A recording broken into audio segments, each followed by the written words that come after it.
Hey, sisters, particularly single moms, I first want to say I commend you. I know it is a job that is just hard, and I cannot even imagine. And some of you all, you do it with such grace and such poise. And I know that it can be frustrating at times. It can be taxing, and you still are a woman. You still have ambitions, but yet you know you have this big responsibility of raising your children. And so today's 10-minute workshop is basically, I titled it From the Principal's Office: Honest Confessions on Black Motherhood and Parenting Struggles. And that came about because I was just thinking about many of the, I guess, some of the mistakes I saw when I was a principal of a middle school. So let's just jump into it. Mistake number one, and some of you women, you're bringing too many different men around your children too often. Okay, and again, I'm not here to judge. Ain't no judgment, because believe me, if I was single, I'm gonna be out. I'm gonna be, what they say, I was outside. I'm gonna be outside. But it's how you do it, right? And the reason I say that is because, children say and watch everything. You think that what you're doing at home, they're not coming to the school and talking. Children talk, okay? I've had kids say, Mom, Jesus, I'm so used to talking about children and my kids. Mrs. Ayers, my mother's girlfriend spent the night, or my mother's boyfriend spent the night and they didn't close their door, or my mom got another dude coming. They tell everything. So one of the reasons I suggest not bringing different men around your children too often is because, one, the confusion, the anxiety, or trauma some children experience from inconsistent male figures. A lot of times they get attached to these men. You understand? They may get attached, and then if you and that man don't work out, they're like, well, dang, I already don't have one father in my life. Or they may.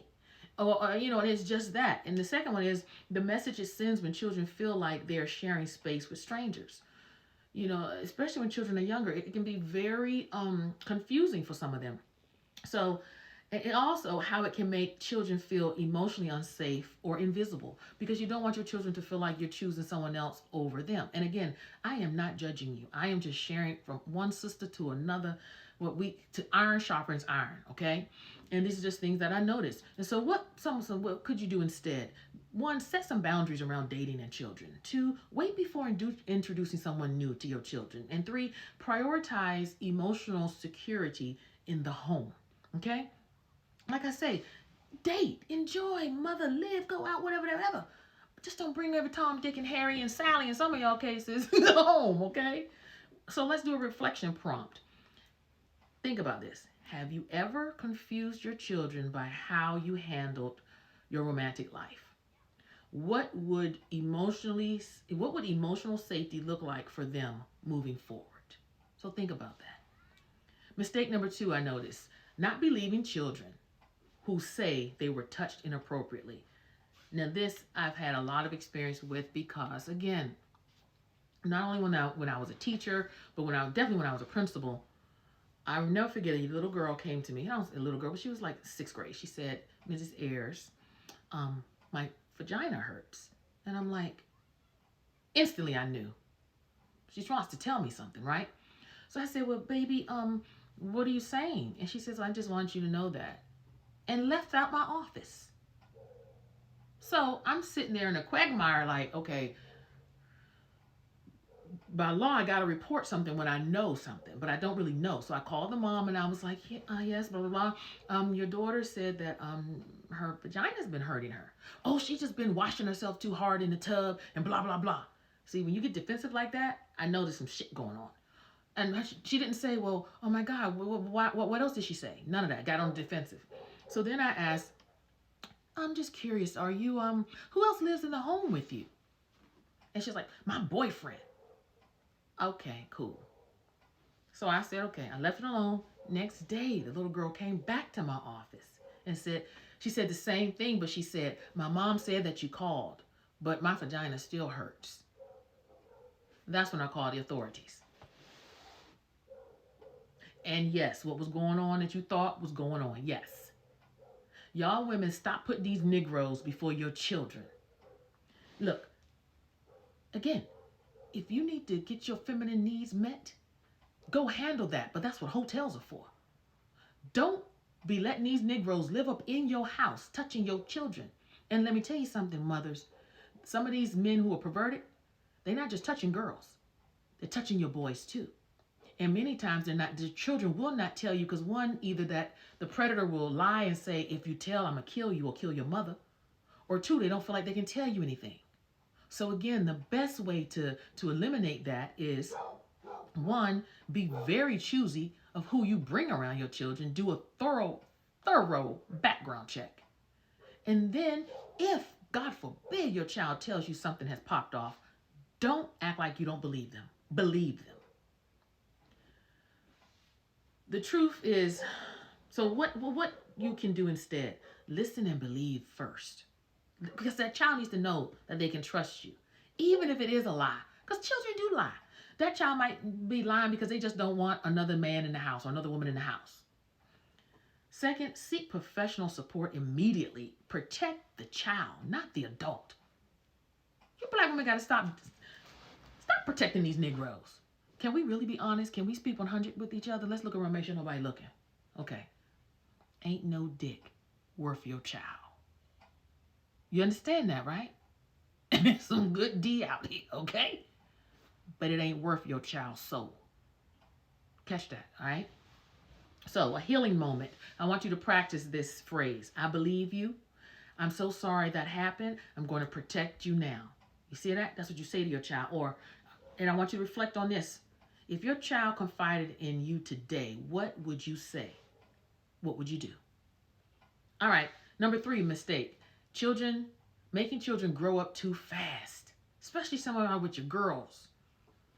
Children raising younger siblings, cooking, cleaning, worrying about money. Again, yes, children should have responsibilities. Children should. Yeah, if you have an older sibling, they should be able to watch them, but they not freaking the parent.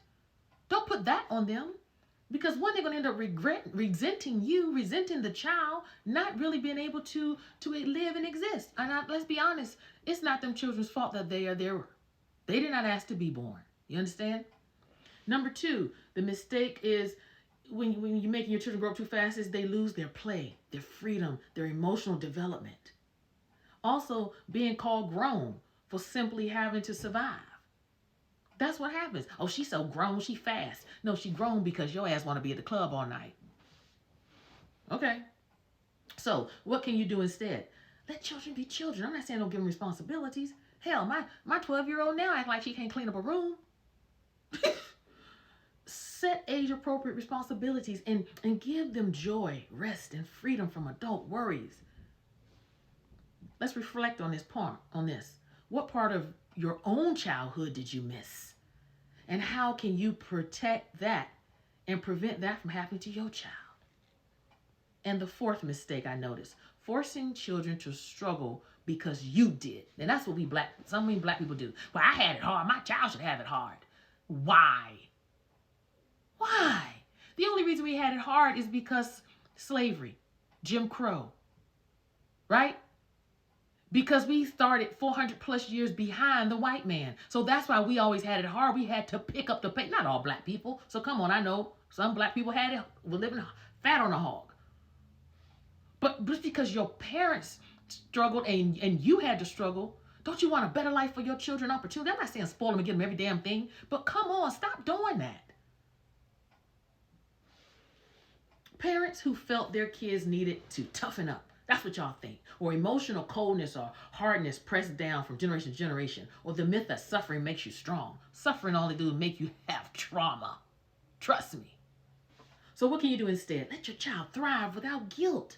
Celebrate their peace and ease as progress and show love and softness and not just in survival. I'm so thankful that when I can buy my kids a pair of shoes, that gives me so much joy. And they'll be like, but Mom, why are you so happy you didn't buy yourself? No, I'm just so thankful I could buy you some shoes. But I know there was a time growing up with my other 5 siblings, 6 kids, and 2 parents.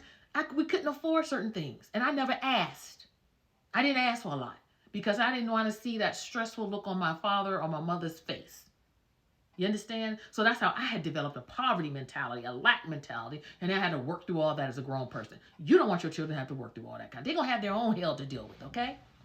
So those are just the 4 mistakes that I had noticed.